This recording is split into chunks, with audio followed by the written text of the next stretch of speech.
그러면 왜 이승만 박정희의 핵폭탄 만드는 것은 실패했느냐 하면은 여러 가지 이유를 들 수 있지만은 미국의 압력을 견딜 수 없다. 우리는 미국의 압력을 견딜 수 없다. 특히 경제적으로 또 원자력 발전소를 짓고 있는 입장에서 특히 원자력 발전소죠. 한미 간의 원자력 협정이라는 게 있습니다. 그 원자력 협정에 의해서 우리는 대체 시설을 가질 수가 없게 또 되어 있습니다. 2중 3중으로 제약을 받고 있습니다. 만약 그것을 거부하면 원자로를 제공하지 않는다. 또 우라늄을 제공하지 않는다. 이렇게 되어 있습니다. 우리가 지금 이 전기의 50%를 원자력 발전소에 의지하고 그래서 전기값이 매우 쌉니다. 우리가 세계 한 6위 정도의 원자력 강국이고 그것을 운용하는 기술은 세계 최고라고 합니다. 원자력 강국이죠. 그렇기 때문에 미국의 압력을 거부하고 독자적으로 어떻게 할 수가 없었습니다. 그러나 이것은 또 하나의 의미를 내포를 하고 있습니다. 이 원자력 강국이라는 것은 원자폭탄을 만들 수 있는 기술도 많이 어디에 다 숨어 있다는 뜻이죠. 그래서 우리가 국가적 결심을 하면은 단기간에 북한보다 훨씬 좋고 훨씬 많은 핵폭탄을 만들 수가 있는 것입니다. 그 기간이 문제죠. 그 기간이. 재처리 시설이라는 것은 정유공장 만드는 것보다도 훨씬 더 쉬운 시설입니다. 그게 금지되어서 그렇지 재처리 시설을 만드는 것은 아주 간단한 문제입니다. 물론 농축, 고농도 우라늄을 농축하는 것은 그것보다는 어렵습니다. 그러나 한국이 결심만 하면은 그것도 단기간에 해결할 기술일 것입니다. 자, 우리는 기술은 갖고 있는데 의지가 약하기 때문에 또 미국과의 관계 때문에 핵폭탄을 만들지 못했습니다. 그러나 우리와 비슷한 상황에 있었던 이스라엘은 핵폭탄의 개발에 성공해가지고 지금 세계 유수한 한 4등 되는 핵 강국이 되었습니다. 약 400개의 핵폭탄을 갖고 있고 원자폭탄뿐만 아니라 수소폭탄도 갖고 있고 주로 전술용으로 쓰이는 중성자탄도 갖고 있는 이스라엘은 왜 성공했느냐 하는 것을 설명을 드리면 한국과의 비교가 될 것이고 우리가 앞으로 핵폭탄을 만들 경우에 어떤 방식을 취할 것이냐 하는데 하나의 좋은 교훈이 되지 않을까 생각합니다. 이스라엘도 건국하자마자 핵폭탄을 가져야 되겠다는 생각을 했습니다. 이 핵폭탄 개발에 성공한 나라는 국가 지도부가 집념을 가지고 장기적으로 응원을 합니다. 그리고 국가 자원을 상당히 동원을 합니다. 거기에 따른 위험을 감수합니다. 그런 자세가 없으면 핵폭탄 개발에 성공할 수가 없습니다. 북한도 마찬가지 아닙니까? 이렇게 성공한 것은 김일성, 김정일의 대를 이어가지고 핵폭탄 개발에 다른 손해를 감수를 하고 거기에 총력을 기울였기 때문입니다. 이스라엘은 1948년에 우리와 같이 건국한 이후에 이미 벤구리온 건국의 아버지 벤구리온 수상이 기술자들을 양성을 하기 시작했습니다. 그러나 핵폭탄을 개발하는 데는 외국에서 협조하는 나라가 있어야 돼요. 자체 기술로서 개발하기 힘든 나라는 협조하는 나라가 반드시 생깁니다. 미국 같은 나라는 소련 같은 나라는 자체 기술로 개발하지만 예컨대 영국은 미국의 기술을 그냥 그대로 가져가 왔습니다. 프랑스는 독자 개발을 했습니다. 그러니까 시간이 걸렸습니다. 이스라엘은 누구로부터 도움을 받았느냐? 프랑스로부터 도움을 받았습니다. 1950년대의 프랑스는 그 국가 지도부가 주로 어떤 사람이냐 하면 2차 세계대전 때 레지스탕스 운동을 했던 사람이에요. 목숨을 걸고 나치와 싸웠던 사람입니다. 주로 사회주의자, 공산주의자가 레지스탕스 운동을 주도를 했는데 1950년대 내각 책임제 하의 제속 사공화국 프랑스 정치를 이 사람들이 주도를 했어요. 그러다가 보니까 이 유태인들한테 이스라엘에 대해서 상당히 호감을 가지게 되었습니다. 나치에 대해서 공동으로 싸웠기 때문입니다. 그때 벤구리온 그리고 모세 다얀 지금 이스라엘 대통령 하는 시몬 페레스 이 사람들이 프랑스 사람들하고 가깝게 되었어요.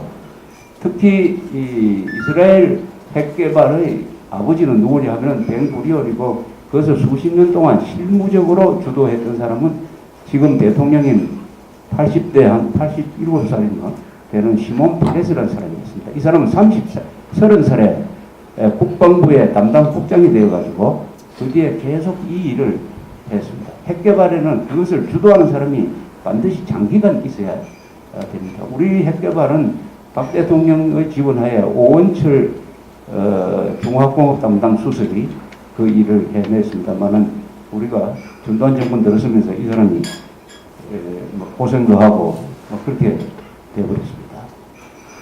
그러다가 결정적으로 불란서가 돋기 시작한 것은 언제냐? 수에즈 문화 사건 때문입니다. 1952년에 집권한 나세르가 1956년에 영국과 불란서가 관리하고 있던 수에즈 운하를 빼앗아가죠. 관리권을 빼앗아갑니다. 국유화합니다. 그러니까 불란서, 영국, 이스라엘이 전쟁을 합니다.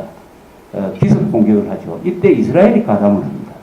이스라엘이 먼저 에집트를 칩니다. 시나이 반도로 공격을 하면은 그것을 빌미로 해가지고 영국 불란서가 개입을 해가지고 수에즈 운하를 다시 되찾는 그런 이 공작을 하면서 불란서하고 이 이스라엘이 계약을 합니다. 계약을 1956년에 두 국가 지도부가 만나가지고 핵 개발을 사실상 공동으로 하는 거예요. 공동으로 하는 거예요.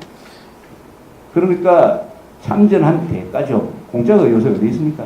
참전한 이스라엘이 그 전쟁에 참전한 대가로서 불란서와 완전히 군인들은 군인들끼리, 정부는 정부끼리, 기술자들은 기술자끼리 완전히 공동 개발하는 식으로 합작이 성립이 되었습니다. 이 수에즈 1950년의 수에즈 전쟁은 결과적으로 시나이 반도까지 다 차지를 했는데 그때 미국하고 아이젠하워 대통령의 미국하고 프루시초프의 소련이 공동으로 개입을 합니다. 그래서 여기 중단하지 않으면은 우리가 가만히 있지 않겠다고 하니까 영국 불란서가 혼이 나가지고 또 이스라엘도 마찬가지로 점령했던 거 다 내버리고 도로 원위치합니다. 그래서 앤토니 이던 정부가 무너지고 하는 그런 일이 일어납니다. 이스라엘로서는 아주 손해를 봤죠. 그러나 그런 손해를 감수를 했기 때문에 불란서는 더 미안해가지고 기술을 계속 제공합니다. 그래서 1960년에 알제리아, 그때 알제리아는 불란서 영토였습니다. 알제리아에서 핵실험에 성공을 했어요. 지하에서 플루토늄 탄을 터뜨려가지고 상당히 그 폭발력이 강한 한 TNT 환산으로 6만 5천 톤 되는 이 히로시마에는 한 2만 톤 되는 상당히 성공적인 핵폭발을 성공시켰습니다. 그때 그 자리에 바로 이스라엘 기술진도 같이 있었어요. 그래서 핵 전문가들 사이에는 하나의 실험으로서 핵 보유국이 두 나라가 생겼다 이렇게 이야기합니다. 1960년에 그 기술을 나눠 가지고 그랬어요. 그래서 이스라엘은 지금까지 한 번도 핵실험을 한 적이 없습니다. 왜냐하면 그때 핵실험을 했기 때문에 불란서하고 공동으로 맞섰기 때문에 별도로 할 필요가 없이 1966년쯤 되면은 이스라엘은 핵 무기를 만들기 시작을 합니다. 1967년에 유명한 6.1전쟁이 일어납니다. 6.1전쟁은 왜 일어나느냐. 형식상으로는 나셀이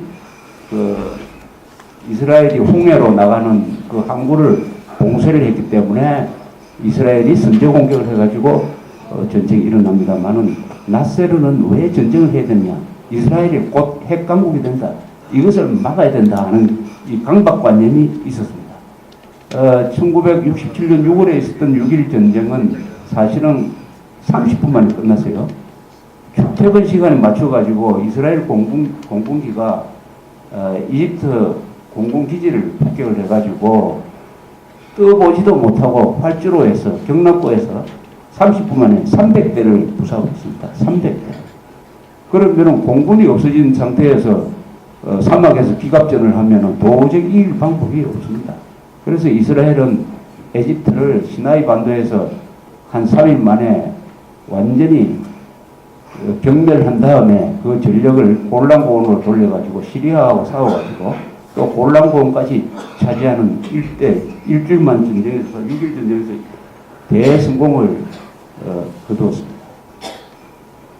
이스라엘은 그 뒤에 본격적으로 핵 무기를 많이 만들기 시작했습니다. 또 이미 좋은 이스라엘은 아주 장거리 미사일을 다 갖고 있습니다. 지금 제리파라고 하는 이 미사일은 사정거리가 10,000km 넘습니다. 이 만드는 과정에서 그러면 미국은 눈 뜨고 가만히 있었느냐? 미국도 다 알고 있었습니다. 그게 수상한 시설을 만들어 가지고 네게브 산맥 디모나라는 데서 핵 시설을 만들고 그게 불안한 사람들이 왔다 갔다 하는 것을 다 알고 있었습니다. 유투기로 정찰 위성을 찍어가지고 다 아이젠하워 대통령한테 보고를 했어요. 그런데 아이젠하워 대통령이 그걸 묵살했습니다. CIA에서 보고를 해도 대통령이 반응이 없었어요. 오히려 이런 걸 왜 보고하느냐 하는 식으로 아주 싫은 표정을 지었습니다. 아이젠하워 행정부는 이스라엘의 핵 개발을 알고 눈 감아 줘버렸습니다. 그런데 이스라엘은 지금도 그렇지만 미국의 강력한 친이스라엘 여론을 가지고 있습니다. 거기 살고 있는 약 800만 명의 유태인들이 주로 언론계에 들어가고 국회에 들어가고 뭐 이런 문화, 예술, 할리우드 이런 데 들어가서 미국의 여론을 만들어내는 그 핵심 부서에 이스라엘 사람들이 활동을 하고 있습니다. 또 존슨이라든지 닉슨이라든지 아이젠하워라든지 이런 사람들이 선거운동 때 기금을 모집을 하면 이스라엘 사람들이 돈을 많이 냅니다. 그래서 누구도 반이스라엘 정책을 쓰면은 정치적으로 성공할 수가 없어요. 그게 가장 강력한 무기죠. 이스라엘이 미국에 대해서 갖고 있는 가장 강력한 정치적 무기인 것입니다. 아이젠하워나 이 존슨, 닉슨이 이스라엘 핵 개발을 봐주고 싶었던 게 자기가 유대인을 좋아했었겠습니까? 그렇게 하지 않으면 정치적으로 자기가 존립하기가 매우 어렵다. 그래서 아이젠하워는 다 눈 감아줘 버렸습니다. 케네디는 비확산 정책을 썼기 때문에 상당히 이스라엘에 대해서 엄중한 태도를 취하려고 했습니다. 여기에 대해서 벤구리온 수상이 1960년 5월에 케네디하고 처음 회담을 할 때 이렇게 이야기했습니다. 우리는 핵 개발을 하지 않습니다. 이것은 전력을 위한 겁니다. 또 담수화, 바닷물을 먹는 물로 만드는 담수화를 하기 위해서 하는 것입니다. 라고 딱 거짓말을 했습니다. 듣는 사람도 이게 거짓말이라는 거 알죠? 말하는 사람도 거짓말이라는 거 알죠? 그러나 핵과 관계에 대해서는 거짓말을 안 할 수가 없지 않습니까? 자, 거짓말을 했어요. 그런데 케네디는 1963년 11월에 암살되고 말았습니다. 그 뒤에 존슨 대통령은 이스라엘 주재 미국 대사한테 아예 이렇게 부탁을 했어요.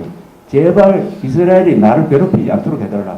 이스라엘 사람들을 행복하게 만드는 것이 당신 일이다. 이렇게 말해버렸습니다. 그러니까 이스라엘이 비밀 핵 개발하는 것을 미국이 눈 감아주고 또 미국에 있던 유태인들이 돈을 모아가지고 제일 처음에는 국가 예산으로 핵 개발을 하지 않았습니다. 유태인 부자들이 모아주는 돈으로 예산 외에서 핵 개발을 했고 또 어떤 유태인은 자기가 관리하고 있던 농축 우라늄 한 90kg을 떼돌려가지고 이스라엘한테 주고 또 이스라엘은 여러 가지 공작을 통해서 이 우라늄을 세계에서 이렇게 밀수하는 방식으로 이렇게 수집해가고 이런 식으로 해서 1973년 되면은 상당한 핵폭탄을 갖게 되었습니다. 그런데 73년에 또 전쟁이 일어났죠.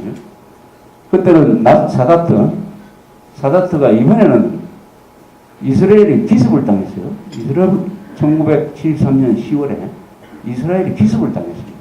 그리고 초전 한 3년 동안 상당히 고전을 했습니다. 이것은 핵폭탄을 갖지 않는 나라가 핵폭탄을 가진 나라를 공격한 세계에서 유일한 케이스입니다.